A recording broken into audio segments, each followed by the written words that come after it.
y con... Vilma, ya parece que hay gente en sala de espera, pero no sé cómo hacer eso. Entonces, si usted se encarga de aceptarlos y todo eso.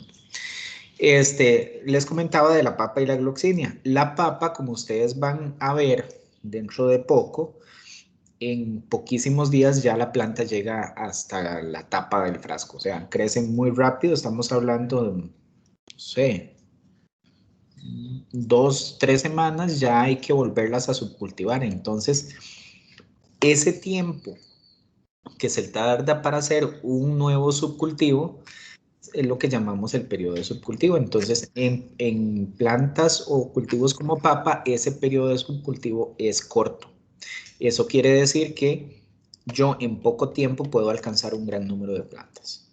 Mientras que hay otras que sí tardan bastante. Por ejemplo, el café, desde que yo siembro una estaca de café hasta que la tenga que volver a subcultivar, podrían pasar, no sé, hasta 8 semanas. Entonces, ahí hay un aspecto que hay que tomar en cuenta y es muy, muy importante, que es lo que se llama entonces el periodo de subcultivo, el cual podría variar entonces dependiendo de la especie, pero también de las condiciones que yo le ponga. Recordemos que a nivel de producción lo que yo busco es que las plantas se produzcan lo más rápido posible y en la mayor cantidad de plantas, ¿verdad? Para poder obtener esa cantidad lo antes posible y también a bajo costo. Entonces ahí intervienen aspectos físicos, aspectos químicos como el medio cultivo para que eso se dé lo más rápido posible y en las mejores condiciones. Entonces ahí tenemos un asunto, un aspecto importante de tomar en cuenta. ¿Cómo calculo yo el periodo de subcultivo?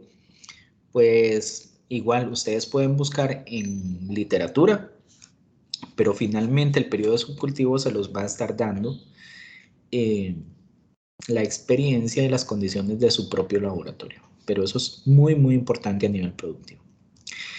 Y después está el sistema de propagación que tenga esa planta. Por ejemplo, si es por estacas, si es por brotes axilares, si estamos usando embriogénesis somática. Y aquí les voy a dar un ejemplo. Vean acá del lado derecho, estas son plantitas de papa, que como ya algunos de ustedes lo trabajaron en el laboratorio, lo que debemos hacer es cortar segmentos de tallo y cada segmento de tallo va a tener una axila donde hay una yema, ¿verdad? Que esa es la que se va a expresar.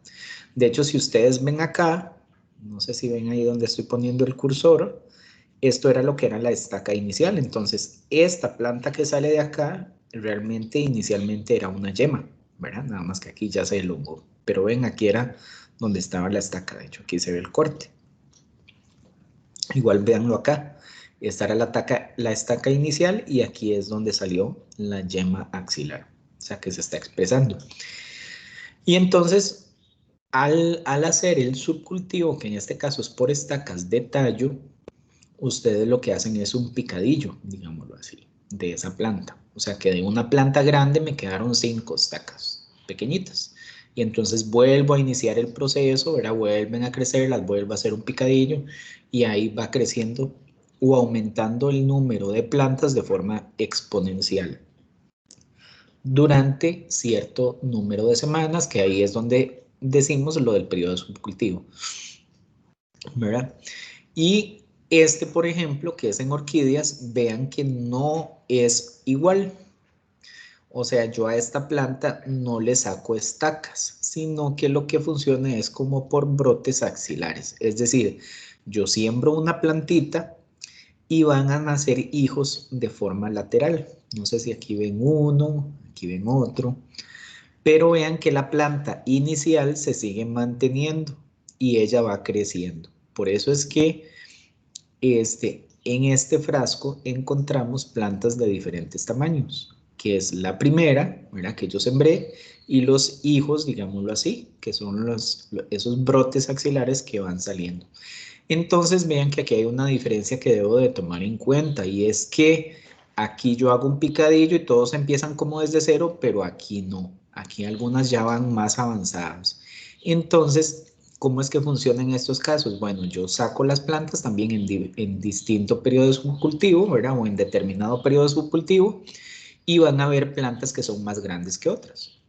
Entonces yo lo que debo de hacer es como clasificarlas, y las que ya están grandes y listas, esas ya se pueden ir entregando, si uno quisiera, ¿verdad? O eso es lo que uno acuerda con el cliente. Y las que van quedando más pequeñitas son las que me sirven de base para poder multiplicar y que salgan más brotes axilares. Entonces, vean que ya aquí hay una diferencia a nivel de sistema productivo y de cómo yo podría incluso programar las entregas, ¿verdad?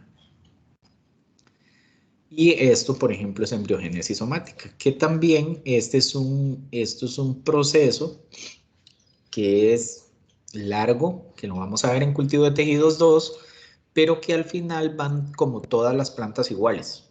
Entonces, digamos que esto es un proceso mediante el cual yo podría hacer entregas, bueno, se pueden hacer entregas parciales, pero como todas van al mismo tiempo, entonces podría programar una entrega bastante alta, ya que todas van como en el mismo proceso. Entonces, la otra variable que también es muy importante a nivel productivo es conocer la tasa de multiplicación, porque ya aquí hablé del periodo de subcultivo, que ya se los expliqué. La tasa de multiplicación es el número de explantes que yo obtengo por cada uno que yo cultivo en un periodo de subcultivo. O sea, que si yo empiezo con una estaca, por ejemplo en el caso de la papa, yo aquí sembré una estaca y esa estaca creció, ¿verdad? Bueno, la yema axilar creció y después yo le saqué, qué sé yo, 5 estacas. Entonces, eso es lo que se conoce como la tasa de multiplicación, o sea que por cada estaca que yo sembré, le puedo sacar 5 estacas después de 3 semanas, que ese es el periodo de cultivo.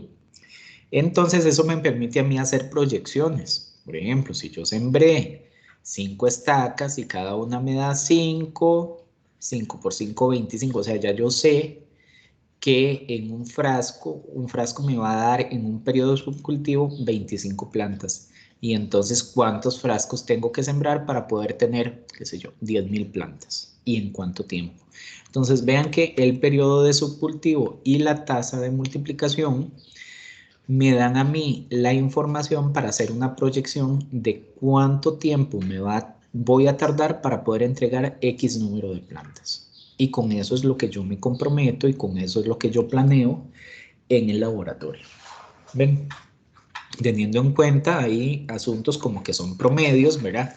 No quiere decir que siempre aquí me va a dar 5, sino que unos me van a dar 4, otros me van a dar 3, otros me van a dar 7 y ahí va el promedio, ¿verdad? Que son cosas que yo también puedo hacer de forma experimental o en el camino cuando estoy haciendo la producción.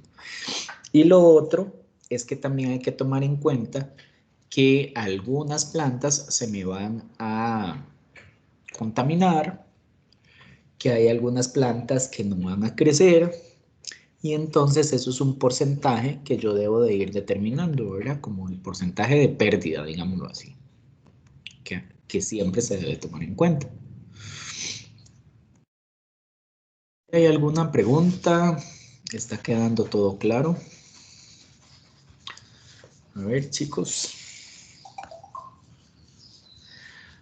Todo bien, entonces, asumo. Pero respondan si están escuchando bien y todo, porque es que a veces son muy callados y uno no sabe si es que no Sí, está. sí, pero de verdad siéntanse en libertad de hacer cualquier pregunta o si tienen alguna duda. Ok, ¿Todo bien, muchachos? Sí, profe, todo Por bien. parte todo claro. bueno, Sí, profe, todo bien. ok. Bueno, ¿qué dices? Seguimos entonces. Después, lo otro que también debo de tomar en cuenta en un sistema productivo son, por ejemplo, el sistema de producción a nivel de lo que utilizamos como recipientes.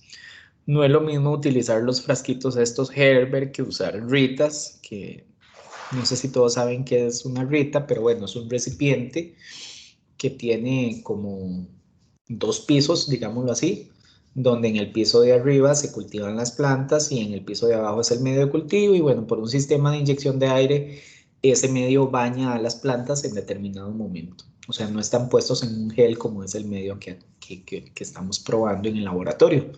El asunto es que en cada rita no caben 6 plantas o 5 plantas como los que caben en un frasco Gerber, sino que caben 30, 50 plantas, dependiendo del tipo de explante.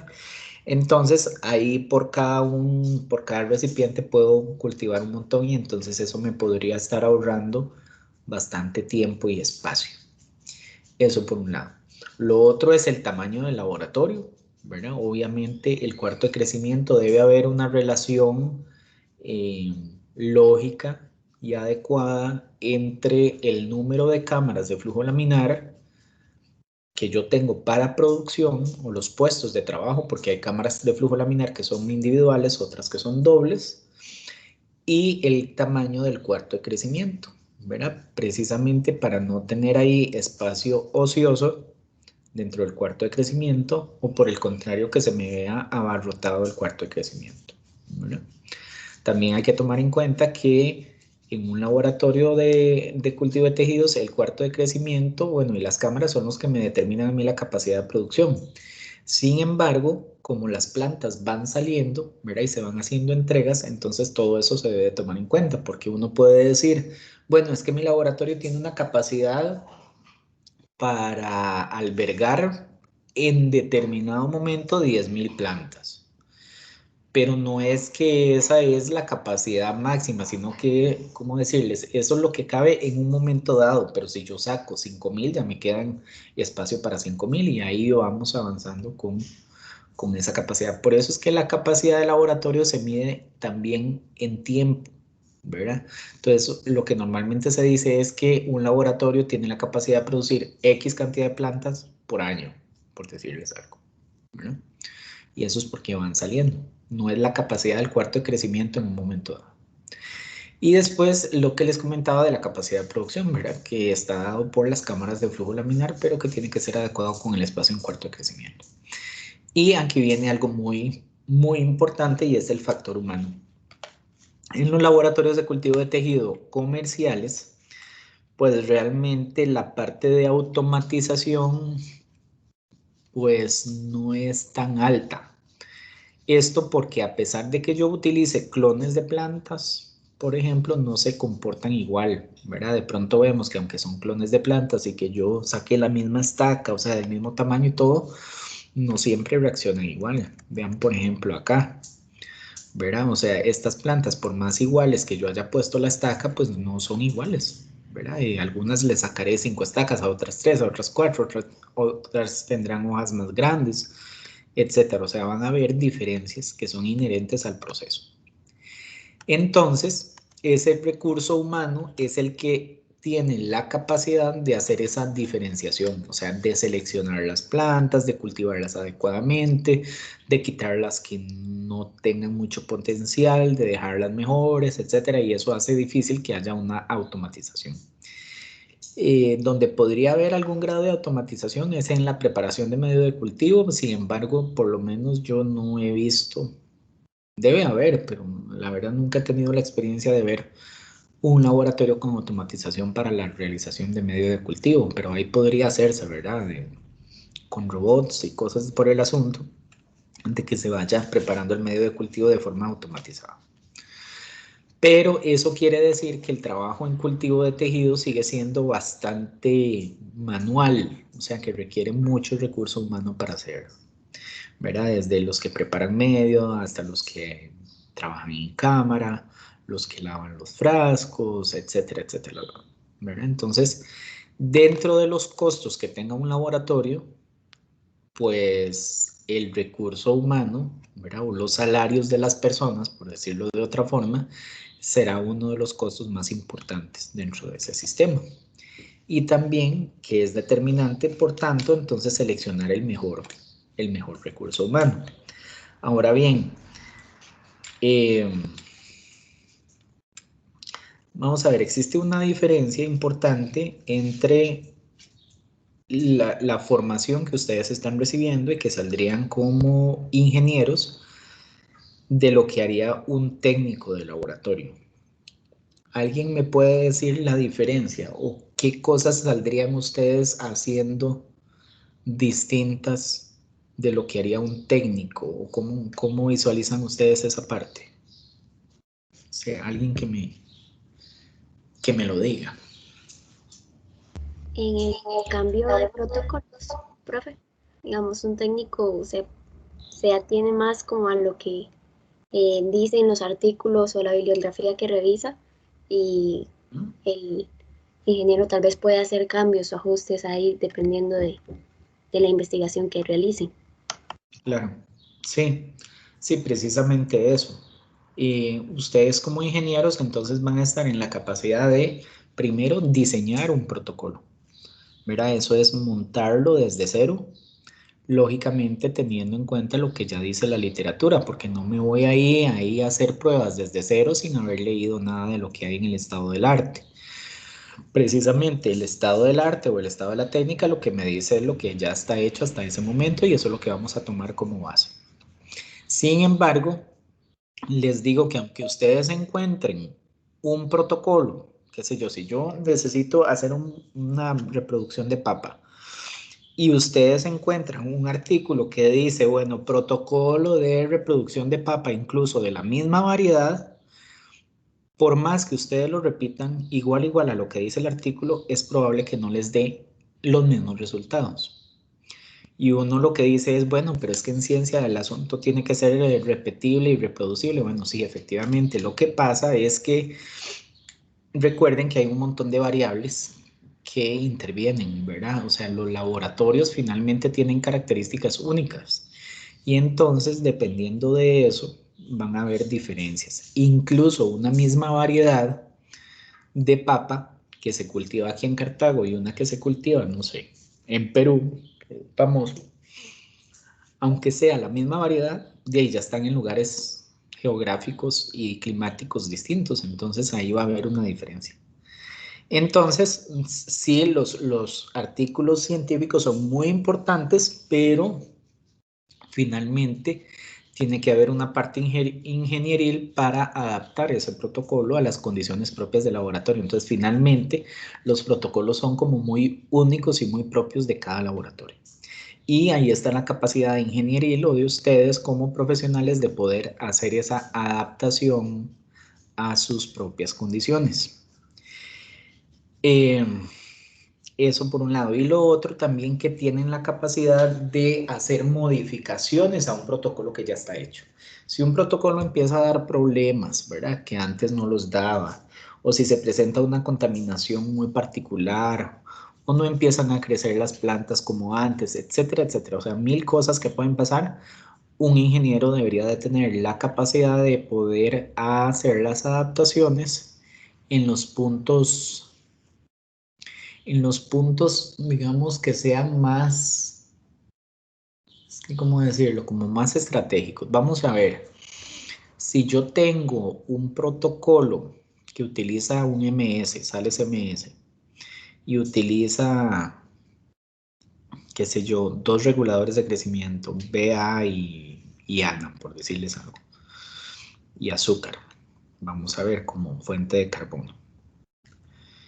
Si yo tuviera que hacer un cambio, tengo que hacer los cambios en las variables que yo visualice que me van a producir un cambio. O sea, yo no voy a ir a cambiar el MS variando la concentración de la tiamina, por ejemplo, sino que me voy a ir, qué sé yo, a los reguladores o a las sales, pero en general, no en algo tan detallado como una vitamina o una sal, ¿verdad? En una concentración de cambiarle a un poquito, no, sino que me voy a ir a hacer cambios en los puntos donde realmente yo considere, de acuerdo con el conocimiento que tengo, donde yo vaya a producir un verdadero cambio, ¿verdad? Entonces, esa es la diferencia, ¿verdad? Los técnicos se van a restringir a seguir órdenes o seguir cosas que ya están establecidas, o sea, repetir un procedimiento, una parte meramente técnica por eso se llaman técnicos. O sea, que si a un técnico se le dice, bueno, usted tiene que hacer un medio de cultivo que tenga esto y esto y esto, pues el técnico tiene la capacidad de saber de lo que le están hablando, pero de reproducir lo que se le están pidiendo, ¿verdad? Entonces, ahí está la diferencia. Y entonces, hablando un poco del recurso humano, vamos a tener personas que van a estar trabajando en, qué sé yo, en la parte de lavado de frascos, que eso es una, vamos a ver, el lavado de frascos, a menos que use cosas desechables, que no es tampoco recomendable ni a nivel de costos, está bien, y ni ambientalmente está bien. El lavado de frascos es una tarea que hay que hacer y que realmente no da mucho valor al proceso, pero que requiere de tiempo, ¿verdad? Yo me acuerdo que yo tenía laboratorio y era un laboratorio realmente pequeño y yo podía pasar o sea, se podía durar, qué sé yo, 2 horas lavando frascos del día anterior. Entonces, imagínense que ya eso son 2 horas de una persona todos los días en esa labor. Pero bueno, es que se reutilizaban los frascos. Y después gente preparando los medios, las soluciones madre, hay gente que trabaja solo en cámara, y ahí hay diferentes tareas que se pueden repartir. Ahora bien, hay laboratorios que son bastante grandes, entonces como que las tareas están muy bien definidas, ¿verdad? Hay gente que trabaja solamente en cámara, entonces imagínense lo que es trabajar en una cámara 8 horas diarias, o sea, es bastante cansado, pero realmente se vuelven como máquinas cultivando las plantas, o sea, se vuelven súper rápidos. De hecho, eso es una de las habilidades que se busca para alguien que trabaja en cámara de flujo, ¿verdad? Que sea lo más rápido posible y que sepa que no se le contamine, o sea, que además tenga una buena técnica aséptica en la cámara de flujo. Pero digamos, en laboratorios pequeños y donde exista esa posibilidad, sí es recomendable estar variando los puestos, o sea, que un día trabaje en cámara, que un día haga medio de cultivo, como que estar rotando, porque realmente la labor dentro de cámara, ¿verdad? Todos los días, todas las horas laborales podría ser muy agotador, ¿verdad? Y también ahí intervienen cosas de aspectos de seguridad laboral y todo este tipo de cosas que hay que tomar en cuenta. Y la parte más ingenieril, digámoslo así, ¿verdad? Que es un trabajo también más intelectual, está la parte que les comentaba de diseño de la producción, de la parte de los protocolos, lo que es meramente investigación y desarrollo. Todo eso es como para un perfil más capacitado, que es como el que tendría un ingeniero en biotecnología. Ahora bien, no quiere decir que ustedes van a llegar ahí a una empresa a decir, no, es que yo no trabajo en cámara o cosas por el estilo, ¿verdad? Sino que ahora, vamos a ver, los profesionales son bastante, diría yo, multitasking, ¿verdad? O sea, multitarea, pero realmente estaría muy mal que una empresa contrate a un ingeniero para hacer actividades de técnico, ¿verdad? No estaría utilizándose adecuadamente el recurso humano. Sin embargo, habrán momentos en que ustedes como ingenieros van a tener que meterse a cámara porque necesitaban sacar algo a tiempo, necesitan hacer medio cultivo porque urgía hacerlo, porque se contaminó otro, etc. Y ahí está un poco la flexibilidad de un profesional. Entonces también para que lo tengan en cuenta, y porque no me gustaría el día de mañana que me lleguen a decir que es que, ¿verdad? Que no se adaptan bien a las condiciones del mercado, porque eso es un requisito en este tipo de empresa. Y también tomar en cuenta que un laboratorio, por más que el negocio sea la producción de plantas, pues al final es una empresa como cualquier otra, ¿verdad? Que requiere de saber de ventas, de mercadeo, de finanzas, de contabilidad, o sea, de un montón de cosas que no son biotecnología como tal, ¿verdad? Sino que son asuntos de negocio, pero están unidas, ¿verdad? O relacionadas indudablemente. Entonces se requiere recurso humano para todas esas áreas. Así que si el día de mañana también se les ocurre a ustedes montarse un laboratorio de este tipo, pues no sería tan buena idea que se junten, qué sé yo, 3 biotecnólogos, ¿verdad? O bien se pueden juntar 3 biotecnólogos, pero que puedan subcontratar los servicios de alguien que les ayude en estas otras partes, ¿verdad? Porque finalmente nosotros somos una carrera de ingeniería en biotecnología y no nos da los créditos, ni los cursos, ni el tiempo, ni nada para además dar todo lo relacionado con finanzas, con mercadeo, ¿verdad? Porque para eso está, digamos, incluso hay carreras de solo eso, que es administración de empresas. Pero sí es importante que ustedes, ojalá el día de mañana se gradúen entonces como ingenieros en biotecnología y puedan también diversificar sus conocimientos en este tipo de cosas, porque esto sí les va a servir para cualquier tipo de empresa. Entonces eso es como una recomendación también. Vamos a ver, variables importantes en una empresa de este tipo. Bueno, la eficiencia.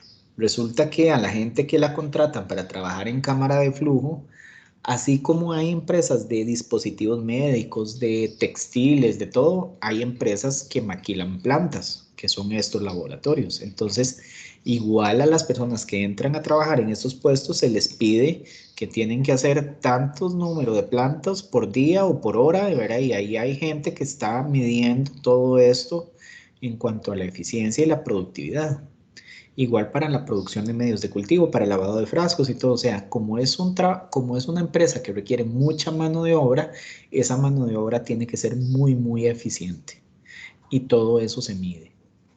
Después, tiene que haber una buena comunicación entre los diferentes departamentos. Esto se dificulta en cuanto más grande se haga la empresa y más compleja.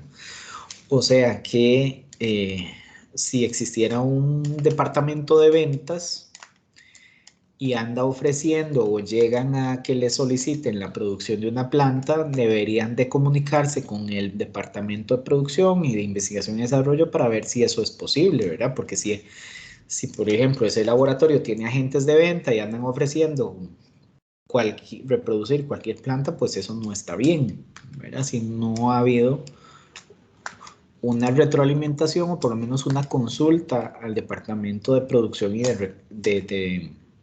¿cómo se llama?, de investigación para ver si eso es posible, especialmente porque hay plantas que son realmente complicadas de multiplicar o de reproducir, mientras que unas son bastante fáciles. Entonces, tiene que haber una buena comunicación entre los diferentes departamentos. Después tiene que haber una buena planeación de la producción y para eso se necesita tener los datos que ahora les mencioné, como decir los periodos de subcultivo, las tasas de multiplicación que se obtienen en cada periodo de subcultivo, hacer una buena proyección, porque si no se hace una buena proyección, con que yo le dé un subcultivo más, se me podría hacer una cantidad excesiva de plantas que ya yo no podría manejar. Con solo un subcultivo más mal planeado, eso me podría traer mucho problema. También es importante evitar el desperdicio de materiales y recursos. Por ejemplo, desde el algodón que se usa hasta el alcohol que se utiliza, todo lo que se pueda reutilizar. O sea, hay un montón de cosas que se deben de poner atención en un sistema productivo, porque al final en una empresa lo más importante, y si es de producción más, es los costos, ¿verdad? Y entonces conforme yo ahorre o utilice adecuadamente bien los recursos, entonces ahí van a haber un mejor sistema de costos, ¿verdad? Después maximizar el tiempo, la velocidad del trabajo sin que se tenga que hacer un mal trabajo, evitar los tiempos muertos y el uso adecuado del recurso. Les voy a dar un ejemplo que normalmente se lo señalo siempre en el laboratorio. Cuando ustedes, por decir algo, meten el medio de cultivo al microondas, ahí son por lo menos de 8 a 10 minutos por litro. No se van a quedar ahí viendo el microondas, ¿verdad? Durante los 8 o 10 minutos o más, porque a veces meten 2 litros, entonces son como 20 minutos. No. Mientras se calienta ese medio, ustedes tienen que ir haciendo otras cosas, ¿verdad? Preparando los frascos en los que van a dispensar, lavando cristalería que se utilizó. O sea, el tiempo tienen que utilizarlo muy bien y esos son los tiempos muertos. Por ejemplo, en cámara, En cámara, cuando ustedes flamean las pinzas en medio proceso, ¿verdad? Qué sé yo, que cambian de un cultivo a otro, flamean las pinzas mientras están calientes y mientras se enfrían, ustedes van rotulando frascos, van emplasticando frascos, van acomodando los frascos. Me explico, o sea, todos esos que se llaman tiempos muertos o tiempos de espera, pues realmente que no sean tiempos de espera, sino que sean tiempos que se utilicen adecuadamente, ¿verdad? Todo eso es productividad y eficiencia. Y lo que les comentaba de la velocidad del trabajo, hay gente que es muy rápida trabajando en cámara o haciendo medios de cultivo, sin que cometan errores, ¿verdad? Porque hay gente que es muy rápida, pero solo tortas. Y tampoco, ¿verdad? Tampoco la idea. También es importante tener un buen diagrama de flujo de la producción, ¿verdad? Para saber dónde están ubicados los procesos, dónde puede haber un reproceso, dónde se puede devolver un proceso en caso de que falle. Y también esto va a depender o va a ser importante para definir cómo van a estar ordenadas las áreas de laboratorio. Las áreas de laboratorio no están ahí porque sí, sino porque tienen que tener una lógica de producción, ¿verdad? Y de logística del proceso, ¿verdad? Entonces, vean por ejemplo acá, dice recepción del material madre, después viene la desinfección, introducción al medio de cultivo. Y vean que, por ejemplo, aquí hay una flecha que me manda al cuarto de crecimiento. Eso quiere decir que los medios o estos medios se hacen, ¿verdad? Al hacerlos van al cuarto de crecimiento. Cuando se hace transferencia, o sea, cuando se multiplica, también van al cuarto de crecimiento. Y esto es porque, bueno, había una preparación de bienes. Es que esto lo tomé de otra presentación. Pero bueno, aquí tengo el asunto. Vean que del cuarto de crecimiento también salen para cámara de flujo, ¿verdad? Cuando necesito subcultivar. Y la preparación de medios, vean que de aquí salen medios para introducción, para multiplicación, bueno, y para estos viales que se hacían. Ven, entonces, como tener muy claro de dónde a dónde van las cosas para yo poder organizar también el proceso de producción y ubicar las áreas dentro del laboratorio. Entonces, eso es importante. En cuanto a la organización de la empresa, debe de existir un organigrama definido. Incluso, a veces las empresas pequeñas, por considerarse pequeñas, no tienen un organigrama. O sea, porque dicen, no, es que para qué voy a tener yo un organigrama si todo lo hago yo, o todo lo hacemos entre dos personas. Pero el organigrama no es eso. El organigrama es para definir las áreas que tiene una empresa, no las personas. Entonces, por ejemplo, voy a ver si aquí está el organigrama, un ejemplo de organigrama. Entonces tenemos ahí una junta directiva, el gerente general, el gerente de investigación, y vean que en este caso particular, la gerencia de investigación es la jefe o es la jefatura de la de producción, la de ventas, la de proveeduría y distribución. Podría ser que en otro organigrama, que sería lo más común, exista un gerente general y por abajo del gerente general estén todas las demás gerencias. Gerencia de investigación, gerencia de producción, gerencia de finanzas y ventas, proveeduría, distribución, ¿verdad? Y vean que aquí en el caso de producción está el encargado de producción, los técnicos de laboratorio, el departamento de ventas, departamento de cobro, etc. Entonces, el asunto es que podría ser que una misma persona sea el gerente de investigación o el encargado de producción y también de ventas y finanzas y el de proveedor. O sea, una misma persona podría hacer muchas cosas de estas. Pero no importa. El asunto es definir estos cajoncitos y después irle poniendo nombre de las personas a cada uno de estos cajoncitos. Pero como recomendación, aunque sea muy pequeña la empresa, siempre debe de existir un organigrama definido, ¿verdad? Como les comentaba, una empresa de este tipo es bastante vertical, ¿verdad? Donde tenemos producción, donde tenemos investigación y donde tenemos incluso comercialización. Aquí en la parte de distribución, eso implica comercialización. En otros tipos de empresas biotecnológicas, podría haber una empresa que no sea tan vertical, sino que sea más horizontal en el sentido de que solo se dedique a la parte de investigación. O sea, yo podría tener perfectamente una empresa que se dedique solo a investigación. Y el producto de esa investigación o los resultados de esa investigación le sirven a otra para que lo haga y lo lleve a producción. Y hay empresas que solo se dedican a producción. Y así como hay empresas que solo a comercialización, ¿verdad? Eso lo vemos muy usual en el tipo de biotecnología roja, la parte médica o de medicamentos, farmacéutica más bien, ¿verdad? Donde hay empresas que se dedican solo a la parte de investigación y desarrollo de nuevas moléculas que podrían convertirse en fármacos. Hay empresas que hacen los ensayos preclínicos nada más, hay otras empresas que hacen los ensayos clínicos y hay otras empresas que solo hacen la parte de distribución o de comercialización, ¿verdad? Es muy raro por el tipo de empresa que es que se dedique a hacer todo eso, ¿verdad? Eso lo convertiría en una empresa vertical, pero en la parte farma de medicamentos es bastante horizontal, ¿verdad? Para darles un ejemplo. En el caso de cultivo de tejidos, normalmente es bastante vertical, bastante vertical. Una de las cosas más difíciles en cultivo de tejidos, o por lo menos eso fue lo que yo experimenté, fue la parte de costeo. O sea, de sumar todos los costos para poder dar un precio a la planta, ¿verdad? Porque la planta al venderla tiene un precio de costo más la utilidad, ¿verdad?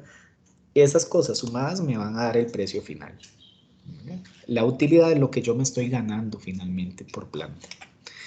Entonces, para poder costear eso, hay un sinnúmero de cosas, ¿verdad? Especialmente cuando un cliente, un potencial cliente, llega y le pide a uno que le haga una cotización por 10.000 plantas de una planta que uno hasta ese día supo cómo se llamaba, ¿verdad?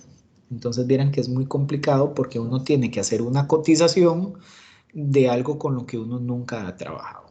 Entonces, ¿qué es lo que corresponde en este caso? Hacer bastantes supuestos para dar un precio lo más aproximado posible.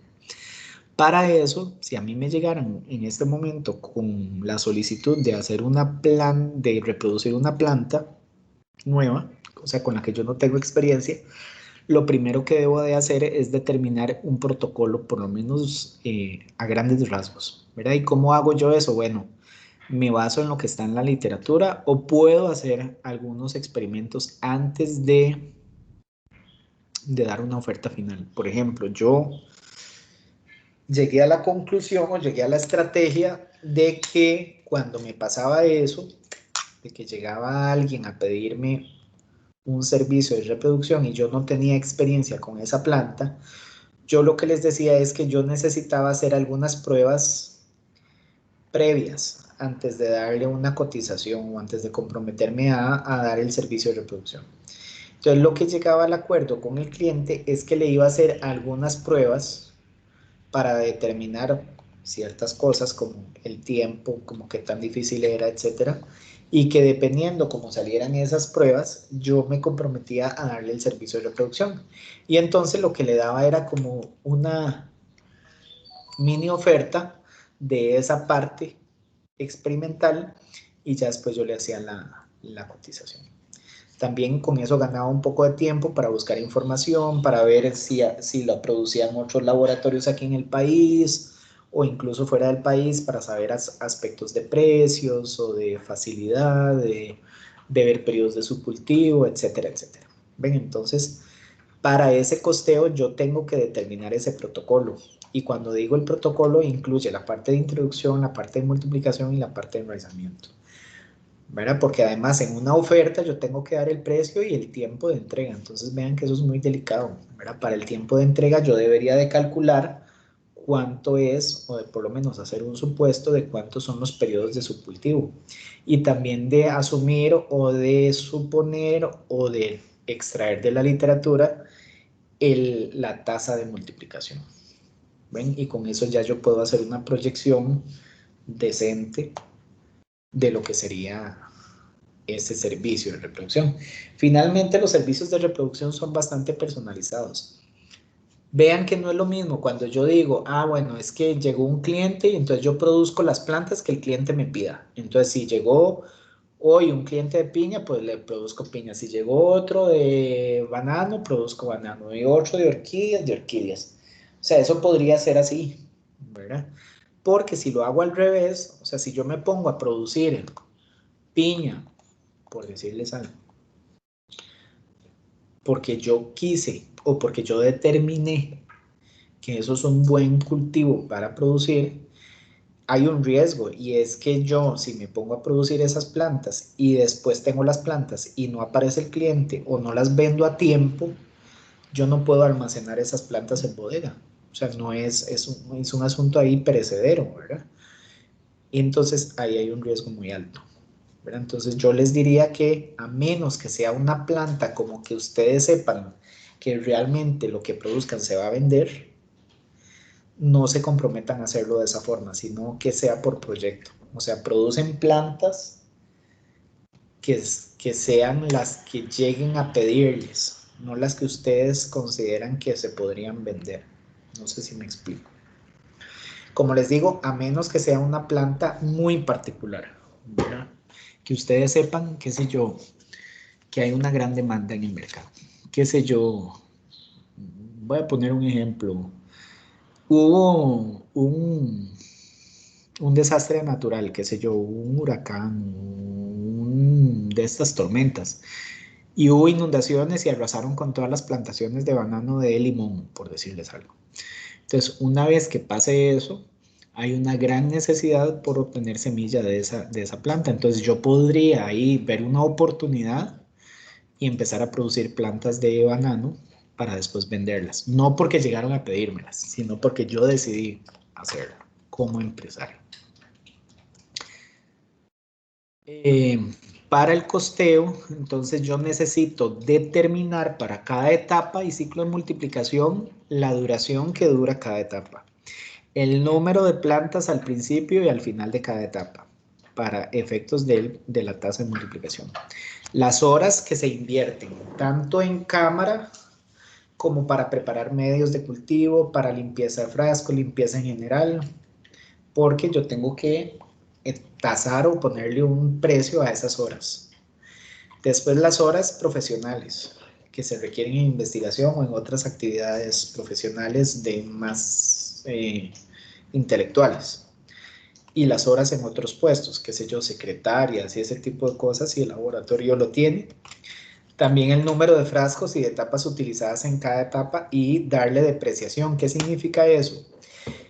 Que si yo voy a usar un frasco y una tapa, yo no le puedo asignar a esa etapa el costo completo del frasco y la tapa. ¿Por qué? Porque son cosas que se reutilizan.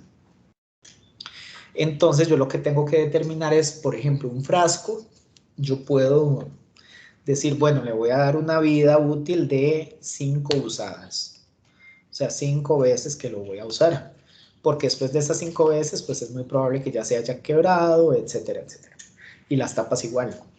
Cierto número de usos, porque después de ese tiempo ya la tapa se daña, se pone ahí, se quiebra o lo que sea, ¿verdad? Porque se ponen como con las autoclavadas, como que las tapas se ponen quebradizas. Entonces yo lo que digo es, bueno, ya 10 usadas para las tapas, entonces en el costeo yo divido el costo entre 10 para cada una de las etapas en las que se usa, ¿ven? Eso es lo que se llama depreciación. Y está el costo del medio de cultivo, que ya solo costear el medio de cultivo es bastante alto. O sea, es bastante complejo porque el medio de cultivo, recuerden que tiene ahí como 15 cosas metidas, ¿verdad? Entonces tengo que costear todo eso. A menos que uno compre los medios que ya vienen hechos. Ahí en el laboratorio, bueno, los del grupo que les doy clase les enseñé que venden ya el MS, donde uno nada más pesa, ¿no?, cierta cantidad de gramos y lo lleva a 1 litro y ya tiene un MS, o sea, no hizo ni soluciones madre ni nada por el estilo. Entonces, dependiendo de lo que ustedes compren. Y después hay que meter el alquiler, que también se puede hacer de forma semanal, aunque el alquiler se pague mensual, entonces divido eso entre el número de semanas, que tiene un mes. La inversión que se hizo, la inversión inicial, y se hace un prorrateo. ¿Qué es un prorrateo? El prorrateo es que yo digo, bueno, yo invertí en este laboratorio 10 millones de colones, por decirles algo. y yo estoy poniendo un periodo de 5 años para recuperar esa inversión. Entonces prorrateo esa inversión a 5 años, o sea, la tiro a 5 años y la voy, digamos, la voy metiendo en el costo de esa forma, para no meterla de un solo, porque imagínense que si uno mete esa inversión en un solo año, todas las cosas podrían salir muy caras. Después está la energía eléctrica y el agua. La parte de energía eléctrica es probablemente uno de los costos más altos que hay en el proceso de producción de plantas por las luces, por la autoclave, o sea, esas cosas gastan mucha energía eléctrica. Y costos de otros materiales, como el alcohol, papel, aluminio, guantes, mascarillas, todo ese tipo de cosas se tienen que meter en algún momento. Y los costos de aclimatación en caso de que tenga invernadero, o sea, o que ustedes vendan las plantas aclimatadas. Y a eso hay que calcularle un porcentaje de pérdida, porque algunas plantas se van a morir, porque algunas plantas se van a contaminar, porque algunos frascos se van a quebrar. Entonces yo meto un porcentaje de pérdida decente también, ¿verdad? Y a los costos totales además les pongo un 5 o 10% de imprevistos, o sea, cosas que yo no tomé en cuenta pero que están ahí o que podrían pasar. Entonces tengo que cubrirme con ese porcentaje de imprevistos y a el número total de plantas que yo voy a producir las divido por ese costo total y me estaría dando el costo por planta. Cuando yo doy una oferta, doy el costo, bueno, no, el precio por planta, ¿verdad? Porque aquí falta algo que es la utilidad y ese es el precio, ¿verdad? Entonces, cuando yo doy el precio, lo puedo dar por planta o puedo darlo en general. O sea, si alguien me pide 10.000 plantas, yo le puedo decir, bueno, esto le cuesta tanto, todas las 10.000 plantas. Pero es usual que también se dé por planta, que es simplemente dividir ese precio entre el número de plantas que estoy entregando. Normalmente se acuerda si a ver, yo puedo vender plantas in vitro o puedo vender plantas aclimatadas. Si yo doy plantas in vitro y es el cliente el que tiene que aclimatarlas, pues entonces normalmente se negocia un porcentaje adicional de plantas que es el que se puede morir por un asunto intrínseco del proceso, ¿verdad? Aunque es el productor el que se está comprometiendo a aclimatarlas. Pero bueno, ahí se puede negociar un porcentaje. Y lo que les comentaba de la comercialización, que serían servicios de reproducción versus manejo de stocks propios, es lo que les comentaba de si yo decido producir porque llega un cliente a pedírmelo, o si yo decido como empresario empezar a producir un tipo de planta y después ver a quién le vendo, ¿verdad? Que eso implica un riesgo, lo que les comentaba. Y lo otro que es importante, todo esto de las formas de los servicios de reproducción finalmente implican contratos, ¿verdad? O sea, cuando yo me comprometo a dar un servicio de reproducción, es importante firmar un contrato de venta. Es decir, un documento en el que las partes, o sea, yo como empresa y el otro como cliente, nos comprometemos a entrar en una relación de negocios donde yo le vendo plantas y él me las compra. Y para eso hay deberes y derechos, ¿verdad? Entonces, ¿a qué nos comprometemos cada una de las partes? Bueno, nos comprometemos yo como proveedor o como empresa a entregar tantas plantas en tal tiempo, de esta forma, de este tamaño, de estas condiciones, etcétera, ¿verdad? Y el cliente se compromete, por ejemplo, a dar un adelanto, que eso es usual, se compromete a darme el material madre, o puede ser que yo me comprometa como empresario a buscar el material madre. Ese tipo de cosas son las que se ponen en los contratos. Es muy importante pactar un adelanto, porque esos adelantos me permiten a mí comprar los insumos y poder pagar, porque vean, esto es un servicio que puede durar meses o hasta más de un año o años. Entonces sí es importante pactar, ¿cómo se llama? Adelantos, porque eso es lo que me permite tener capital de trabajo. Ese contrato de servicios o de venta tiene que tener un objeto, bueno, que ese es el objeto de un contrato es como el que dice para qué estoy haciendo ese contrato. Entonces el objeto del contrato de un contrato de servicios sería dar el servicio de reproducción de tantas plantas a la empresa tal. O sea, es algo como muy concreto el objeto del contrato. Después viene otra cláusula que debería hablar del material madre, es decir, quién aporta el material madre y bajo qué condiciones. El precio, obviamente, es importante. Las formas de pago, donde tienen que haber adelantos. Las entregas y los tiempos de entrega, o sea, si es una entrega o se van a hacer entregas parciales.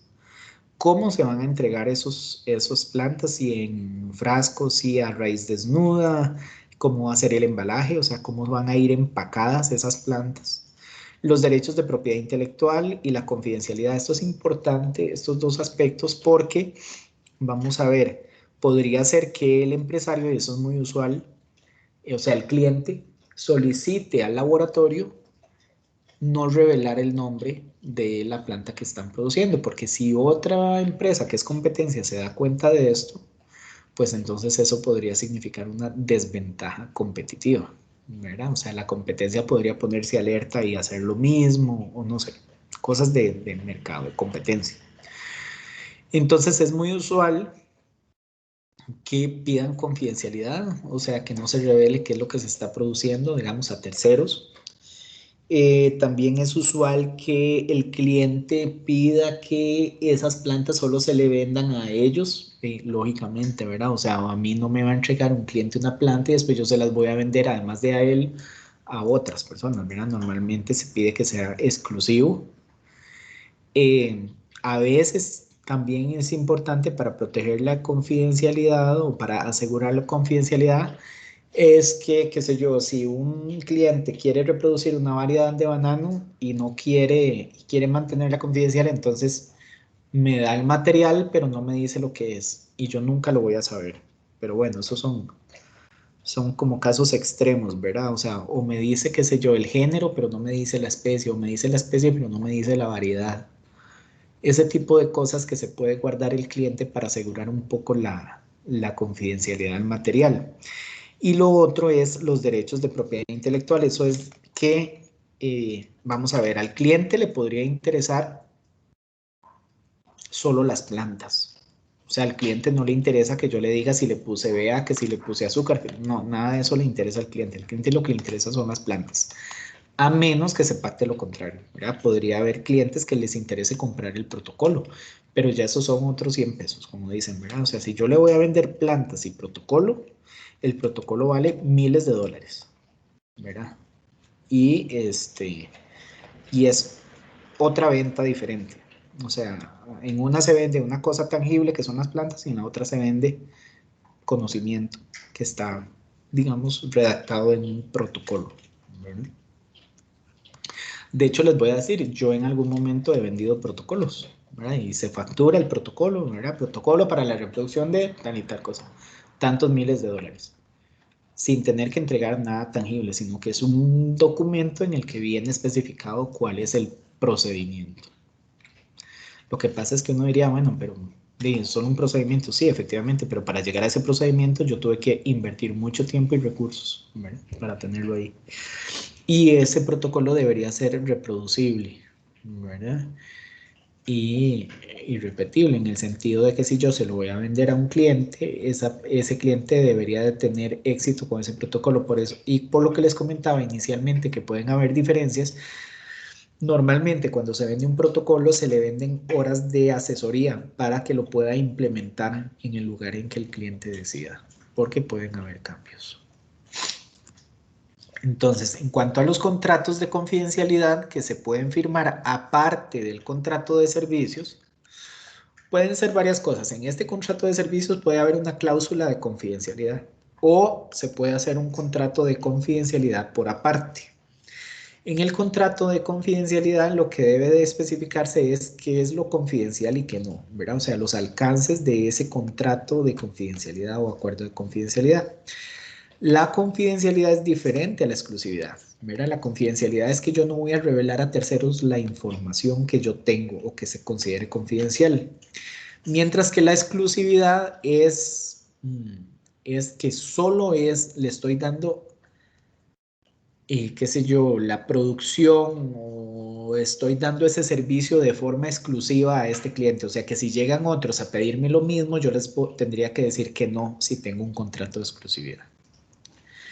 Después, pertenencia a los derechos de propiedad intelectual. Normalmente, y con justa razón, los derechos de propiedad intelectual le pertenecen a quien los genera, ¿verdad? O sea, si yo como empresa generé el protocolo, los derechos de propiedad intelectual me pertenecen a mí, aunque finalmente yo le dé el protocolo al cliente, pero yo sigo siendo el autor intelectual de eso, o sea, el que tengo los derechos iniciales.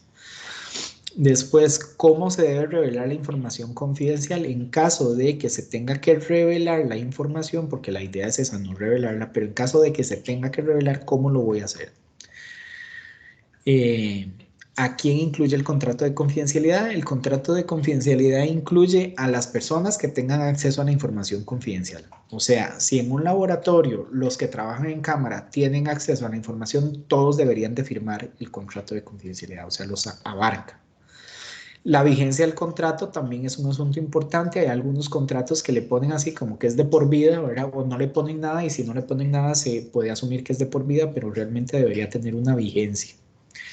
Y también que podrían ser 5 o 10 años lo máximo. Ya 10 años es mucho. Y después, ¿qué pasa cuando hay incumplimiento del contrato? O sea, ¿cuáles son las acciones que se toman cuando hay un incumplimiento del contrato? Después también es importante cuando hay transferencia de material, o sea, cuando se entrega material biológico, las plantas madre, por ejemplo, se utiliza un acuerdo de transferencia de material biológico. Eso es que es como un documento donde queda especificado quién es el dueño del material, ¿verdad? Que se está dando, entonces ese es el suplidor del material. Y como laboratorio yo sería el receptor del material. Entonces es como un documento que garantiza o es una garantía de que se está recibiendo el material específico en tales condiciones y tanto número de plantas, etcétera, etcétera. Entonces esos son los que se llaman acuerdos de transferencia de material biológico, que en inglés los ponen como MTAs o MTA, que es Material Transfer Agreement, por si se lo encuentran por ahí con ese nombre. Y ya para ir finalizando, hablarles un poquito de las regulaciones para exportar plantas. Realmente, bueno, cuando se exportan plantas, no in vitro, sino plantas normales, pues hay varias regulaciones, ¿verdad? Que van a depender del país al que vaya la planta. Es decir, si yo voy a exportar plantas a Estados Unidos, Estados Unidos es el que me dice a mí cuáles son los requisitos para que yo pueda enviar las plantas desde Costa Rica hasta Estados Unidos. Entonces ellos me dicen, bueno, tiene que venir con un certificado fitosanitario, que eso es como obvio y como lo esencial. O sea, que es un documento que dice que ese material está siendo exportado. Después, en ese certificado podrían pedir que se asegure o que se certifique que va libre de ciertas plagas. Entonces, a veces habría que hacerle algún testeo, ¿verdad? Para garantizar que va libre de esa plaga o alguna aplicación de un producto. Pero eso va a depender mucho de los requisitos del país de destino, o sea, del importador. Pero en el caso de las plantas in vitro realmente no tienen tantas regulaciones, o sea, no son muy severas. Porque como las plantas in vitro son estériles, ¿verdad? En buena teoría, lo más que podrían pedir son para virus. Entonces realmente no tienen mucho requisito. Ahora, si la planta va aclimatada, ahí podrían pedir más requisitos, ¿verdad? Porque ya salió de condiciones in vitro y ya salió a invernadero y ahí pueden haber plagas o condiciones que hagan que no cumpla con esos requisitos. Sin embargo, sigue siendo bastante más segura que una planta que no fue producida in vitro. Entonces, normalmente las plantas son enviadas vía aérea, ¿verdad? Tanto in vitro como ex vitro. Tiene que ir en un embalaje bastante seguro y a una temperatura adecuada porque estamos hablando de organismos vivos. Entonces, como les dije, normalmente se requiere un certificado, ¿cómo se llama? Un certificado de fitosanitario y además un certificado que también diga el origen, que se llaman certificados de origen, también del país. Pero básicamente este certificado fitosanitario es obligatorio para cualquier tipo de planta. Se pide además la factura, obviamente. Y plantas que están incluidas dentro de los apéndices CITES, o sea que son plantas que están en riesgo de extinción o en peligro de extinción o están amenazadas, deben llevar un certificado aparte. Ahora, si la planta fue producida in vitro, normalmente este certificado CITES no se aplica, o sea, no se entrega. Y lo que les comentaba el certificado de origen, que eso es como para aplicar los tratados de libre comercio. Básicamente eso es lo que tiene que ver con las regulaciones. Realmente, como les digo, en el caso del cultivo de tejidos, ahí estoy, no, ya yo dejé de compartir, ¿verdad? Ahí ya no están viendo la presentación. En el caso del cultivo de tejidos, pues las regulaciones no son tan severas y entonces eso facilita mucho el comercio internacional. Ahora, si yo voy a exportar plantas in vitro, pues ahí lo que normalmente se utiliza son recipientes que no pesen tanto, porque resulta que cuando uno exporta, le cobran por peso y volumen, el que sea mayor. Entonces, si una cosa va muy pesada, pues va a aplicar eso para el cobro y eso puede aumentar mucho los costos de exportación. Entonces, normalmente se aplican recipientes pequeñitos y livianos. Tal vez no pequeñitos, sino más que todo livianos. Y lo que se hace a veces es que yo no es que exporto los frascos con el medio de cultivo, sino que lo que hago es que en cámara lo que hago es sacar las plantas, o sea, cosecho las plantas de in vitro y las meto en un recipiente ya sin medio y ahí un montón de esquejes, ¿verdad? Para que cuando lleguen a destino, otros las sigan cultivando o las aclimaten, etcétera, etcétera. La idea es que no vaya mucho volumen ni mucho peso en ese encargamento. Pero ven, son algunos tips, digamos, de cosas que yo he logrado ver o cosas que no son tan técnicas a nivel del manejo de plantas, pero que sí son importantes a la hora de la producción comercial. No sé si tienen alguna pregunta o alguna duda, que todavía queda un chancecito de tiempo para responderlas. A ver, chicos. Profe, Sí. usted al principio ¿Quién me habla? Primero, ¿quién me habla? Gabriel Rivas. Ajá, Gabriel, adelante. Usted mencionaba que hay múltiples empresas aquí en Costa Rica y tal vez países. Ajá. ¿Nos puede dar algunos ejemplos? De esas empresas. Bueno, vean, ahora con la pandemia realmente no sé cuántas quedaron y cuántas se fueron, porque esas cosas finalmente terminan afectando. Pero bueno, aquí así grandes, hay una que queda por el aeropuerto que se llama Agri Biotecnología, que es una de las más grandes, de las más viejas y de las más grandes. Probablemente sea una de las primeras o la primera que se dedicó a la parte comercial aquí en el país. Esa es una. Después hay otra que se llama Crystal Vitro, que queda entiendo que por ahí por Tres Ríos para arriba. Después está Innovaplant, que la verdad no sé cómo estará ahorita, pero Innovaplant queda en Sarchí. Bueno, Innovaplant es como una empresa que se dedica a exportar plantas y tiene dentro de sus instalaciones un laboratorio de cultivo de tejidos. Es una empresa muy fuerte, Sí, muy no sé ahorita, y antes íbamos de gira ahí a esa empresa donde todo está sistematizado, codificado, era muy ilustrativo ir, pero este año no. Sí. De hecho, ahí en esa misma propiedad de Innovaplant hay un jardín botánico que se llama el Jardín Botánico Kinsler, o tiene el nombre de la señora o el señor Kinsler, de apellido Kinsler, porque esos son los dueños de Innovaplant. Entonces, también si en algún momento o alguien vive por ahí, no sabía, que vayan a visitar ese porque es bien, bien bonito ese jardín botánico. Después, ¿cuál más? Bien, hay pequeñitos, pero es que no recuerdo el nombre, pero los más grandes son como esos. Bueno, y también hay laboratorios, por ejemplo, en Lindavista. Ya les iba a decir, y en las, en Corvana también hay laboratorios.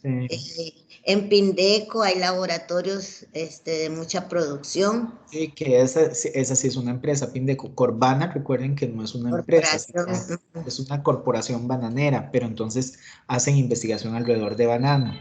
Y después en las universidades, ¿verdad? O sea, en la UCR, en la UNA, en el CATIE, Sí. en el TEC, ahí encontramos laboratorios de cultivo de tejidos. Y hay algunas personas que se dedican a muy baja escala, o sea, con laboratorios caseros, ¿verdad? O de muy baja escala, pero que siguen siendo empresas, ¿verdad? Pero bueno, más o menos esos, ¿verdad? Son los que se me ocurren. Gracias, profe. Ok, ¿alguna otra pregunta? ¿Más preguntas? Todo clarísimo. Bueno, entonces ya no les puedo hacer el quiz, Vilma. Sí, sí. Muchachos, bueno, para mí es muy valiosa esta conferencia de Carlos y muy amena. Yo siempre le agradezco montones y él comparte mucho la experiencia de él y todo